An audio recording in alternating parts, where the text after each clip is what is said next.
कैसी रूपोशी है इतने बड़े पैमाने पे लोगों का लोगों की आपके बकौल शहादतें हो गई, इतने बड़े पैमाने पे लोगों के ऊपर क्रैकडाउन हो रहा है।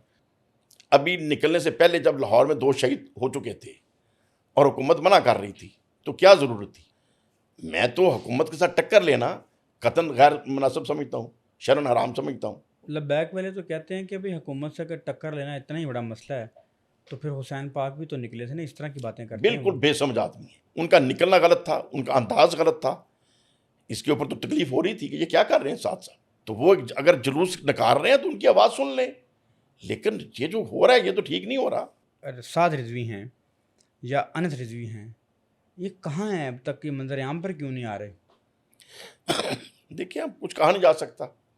ये भी इम्कान है कि वो अरेस्ट हों और ये भी है कि खुद ही छुपे हों। अब क्या कह सकते हैं?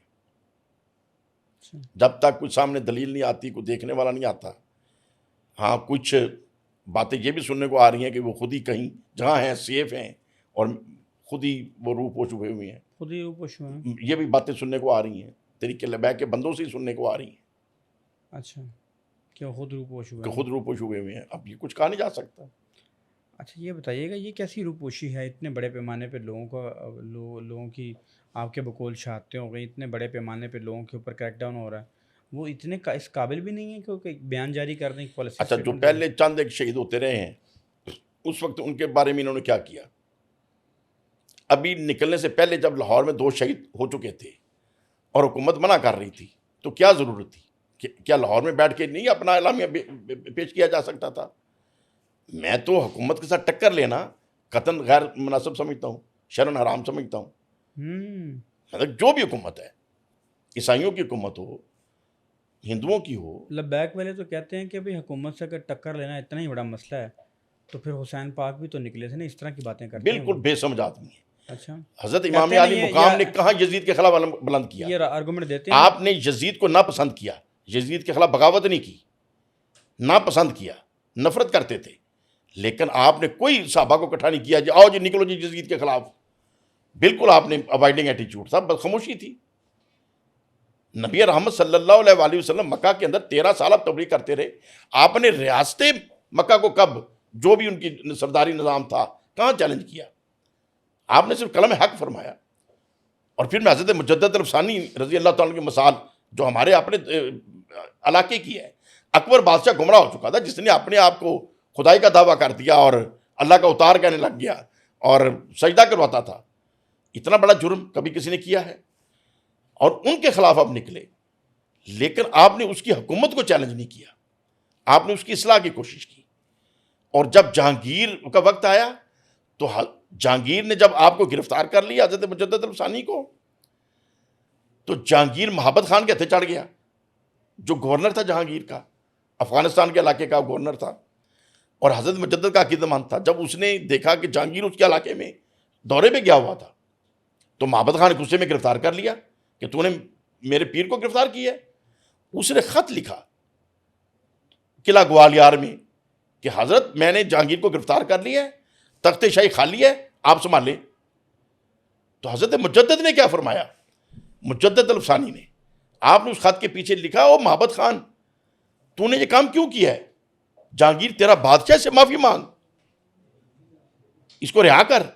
मेरा इसका फटा हुकूमत साजी का नहीं है, मैं तो इसकी इस्लाह करनी चाहता हूं।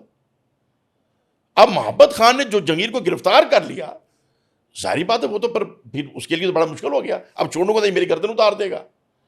उसने वही खत फिर हजरत जहांगीर के आगे भेजा कि यार ये मेरे शहर का खत है, तो मैं तेरे से माजरत चाहता हूँ। तो जहांगीर के अंदर फिर जो तब्दीली आई, वो महाबत खान की गिरफ्तारी से रिहा होने के बाद सीधा किला ग्वालियर में हजरत मुजद्दद से माफ़ी मांगने आया कि मुझे तो भड़काया जाता था कि ये तुम्हारा तख्त छीन लेंगे, ये कर देंगे, ये तो बंदा ही और है। और फिर जहांगीर आपका मरीद हुआ। फिर जहांगीर की औलाद में से औरंगजेब आलमगीर पैदा हुआ, जिसने बादशाह मस्जिद बनाई, जिसने फतावे आलमगीरी लिखा और पहली दफ़ा बर्रे सगीर पाक हिंद में पूरा इस्लामी आइन हज़रत मुजद्दद के फैज़ान से नाफिज़ उल अमल हुआ। तो कहाँ रियासत को चैलेंज किया? फिर अंग्रेज़ों का ज़माना था, कुफार का दौरा था। यहाँ देवबंद मकतबा फ़िक्र के उलमा भी थे, यहाँ बरेलवी मकतबा फ़िक्र के उलमा भी थे, यहाँ अहले हदीस मकतबा फ़िक्र के उलमा भी थे। कहाँ इन उलमाए हक़ ने अंग्रेज़ को चैलेंज किया? नापसंद ज़रूर किया। مطلب دین کے اندر ریاست کو چیلنج کرنا ہے ہی نہیں. ہاں ریاست کی اصلاح آپ کر سکتے ہیں, تبلیغ کے ذریعے لوگوں کا ذہن چینج کر سکتے ہیں. ہاں آپ کوشش کریں کہ اکثریت لوگ سیدھے راستے پہ آ جائیں, اپنے آپ حکومت صحیح ہو جائے گی. یہ بتائیے گا آپ, یہ تو ابھی جتنے بھی معاملات ہوئے آپ کے علم میں تھا کہ اتنا بڑا سانحہ ہو سکتا ہے, اور نہیں, اس کا حکومت امکان نہیں تھا, امکان نہیں؟ بالکل اس کا امکان نہیں تھا. لیکن ان کا نکلنا غلط تھا, ان کا انداز غلط تھا.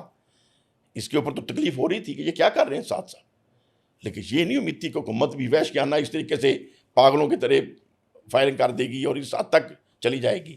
یہ تو جو ظلم انہوں نے کر دیا, یہ تو صاف بات ہے, برداشت نہیں ہوتا. یہ بتائیے گا کہ آپ نے اس سے پہلے جو تحریک لبیک کے مذاکرات میں بڑا اہم کردار ادا کیا تھا اور حکومت اور تحریک لبیک کو ٹکراؤ کو بچایا تھا, وہ آپ نے کیسے بچایا تھا؟ وہ کیا معاملات طے پائے تھے, کس طرح آپ نے وہ سارا دیکھیں مینیج کیا عمران تھا؟ خان دور میں جب یہ نکلے تھے اس وقت ان کے دو ایشو تھے کہ ایک تو ان کے اوپر پابندی لگ چکی تھی اور ایک ساتھ رضوی گرفتار بھی تھے. اچھا, اب ان کے اوپر یہی خبریں آ رہی تھیں کہ جو ادھر پولیس والے کچھ شہید ہو گئے, زخمی ہو گئے, ادھر تحریک لبیک کے بندے کچھ شہید ہو گئے, زخمی ہو گئے. کبھی ایم اے کالج کے پاس گولی چلی, تاتا صاحب کے پاس گولی چلی, ان کے مرکز پہ چلی. تو ہم یہ خبریں سن سن کے اس وقت بڑے بڑے قابل لوگ مذاکرات میں پڑے ہوئے تھے, لیکن تکلیف آ رہی تھی. تو مجھے تو کسی نے نہیں کہا اس وقت, میں صوبائی اسمبلی میں تھا, مولانا غیاث الدین صاحب بھی ہمارے ایم پی اے تھے.